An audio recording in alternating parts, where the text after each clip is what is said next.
लाखों वर्षों से ये इलाका अनछुआ रहा है। इस बर्फ के नीचे तेल और प्राकृतिक गैसों का खजाना छिपा है, इसलिए हर कोई पिघलते आर्कटिक में अपना हिस्सा चाहता है।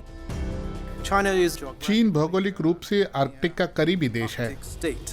अमेरिका एक आर्कटिक देश है। ये प्रतिबंध हमें आर्कटिक को खंगालने से नहीं रोक सकते। क्या आर्कटिक शक्तियां इन जीवाश्म ईंधनों को हथिया लेंगी और हमारी पृथ्वी की गर्मी को और बढ़ाएंगी, या फिर एक टिकाऊ भविष्य की खातिर सहयोग करेंगी? ये सब इतना आसान नहीं जितना लगता है, लेकिन यहाँ सबको सहयोग करना ही होगा। अब तक का सबसे बड़ा आर्कटिक अभियान मोज़ेक दिखाता है कि इंसानी एकजुटता क्या कुछ कर दिखा सकती है। रूस समेत 20 देशों के वैज्ञानिक आर्कटिक में जलवायु परिवर्तन की जांच करने के लिए साथ आए, लेकिन आर्थिक हितों की बात आते ही सहयोग की भावना गायब हो जाती है। क्षेत्रीय शक्तियां ज्यादा से ज्यादा जमीन पर दावा जता रही हैं, तो ये प्रतिद्वंदी कौन हैं और आर्कटिक आखिर है किसका?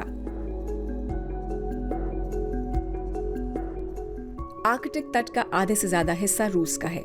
यहाँ 20 लाख लोग रहते हैं, समूचे आर्कटिक क्षेत्र की करीब आधी आबादी। उनके अलावा अमेरिका का अलास्का, ग्रीनलैंड, कनाडा, आइसलैंड और नॉर्वे भी है। अंतर्राष्ट्रीय कानून इन देशों को उनके तटों से 200 नॉटिकल माइल तक विशिष्ट आर्थिक क्षेत्रों में प्राकृतिक संसाधनों पर नियंत्रण का अधिकार देता है। इन सीमाओं से आगे आर्कटिक क्षेत्र, जिसमें उत्तरी ध्रुव भी शामिल है, उसे समस्त मनुष्यता की साझा विरासत माना गया है। मतलब उसे भविष्य की पीढ़ियों के लिए राष्ट्रों और बड़ी कंपनियों के दोहन से बचाए रखा जाएगा।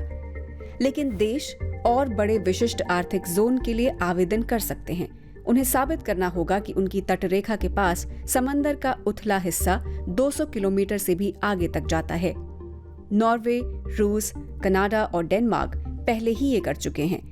पिघलती बर्फ से खुलने वाले तमाम आर्थिक अवसरों को देखते हुए आर्कटिक में मजबूत उपस्थिति और भी अहम बनती जा रही है।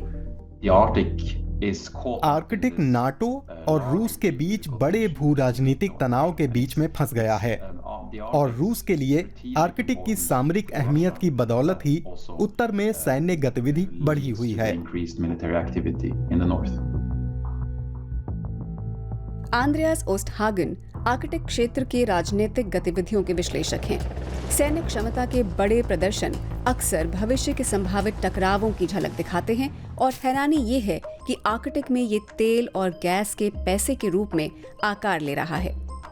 रूस के सबसे बड़े संरक्षित वन क्षेत्र ग्रेट आर्कटिक नेचर रिजर्व और वोस्टोक ऑयल के रूप में विशाल तेल प्रोजेक्ट में आखिर कितना पैसा छिपा है?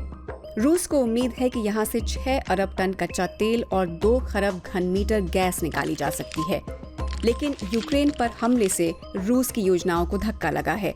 वोस्टोक प्रोजेक्ट निवेशक ही नहीं, तेल और गैस की पश्चिमी तकनीक और सेवाओं तक अपनी पहुंच भी गंवा चुका है। लेकिन दूसरे लोग आगे आए हैं। एक प्रमुख निवेशक चीन है।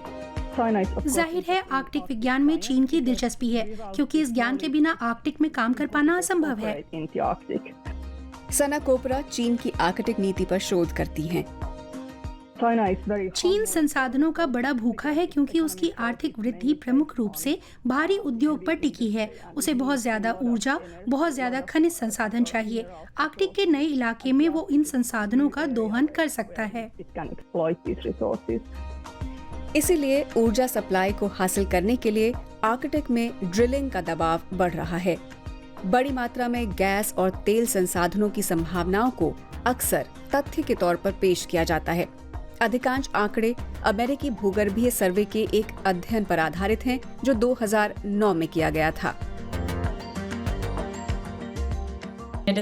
ये समझना जरूरी है कि इन रिपोर्टों में दिए गए प्रतिशत और आकलन असल में काफी अनिश्चित हैं।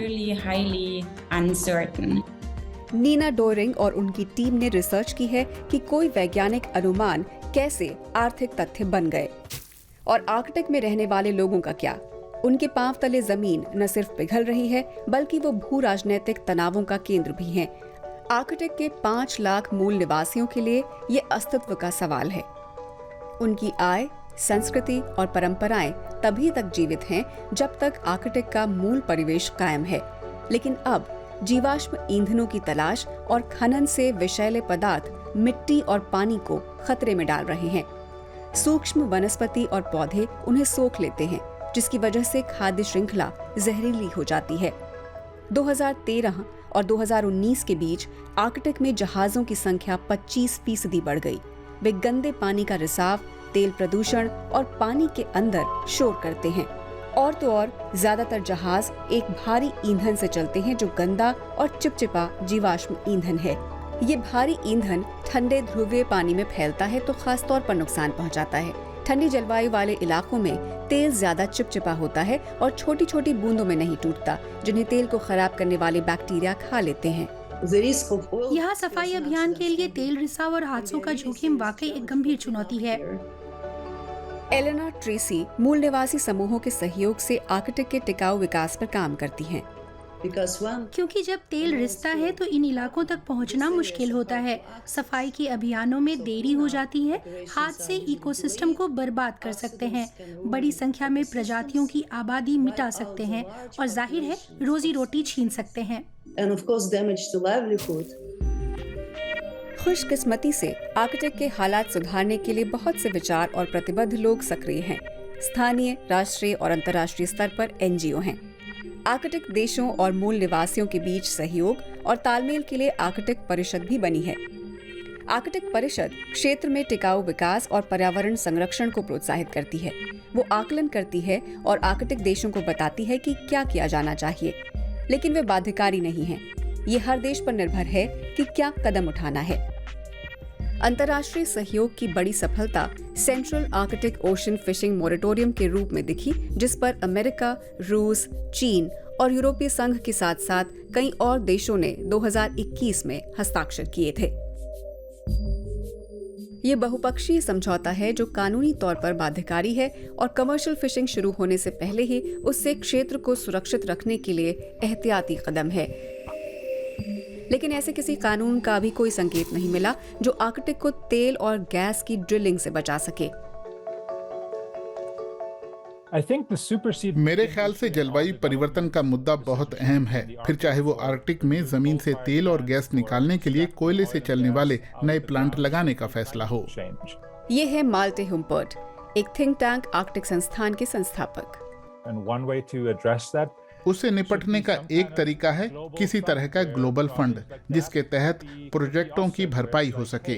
जैसे कि रूस से कहा जाए कि कैसा रहेगा अगर आप तेल और गैस ना निकालें, लेकिन एक मुआवजा कोष भी रहेगा जिसमें दुनिया का हर देश अपना हिस्सा देगा।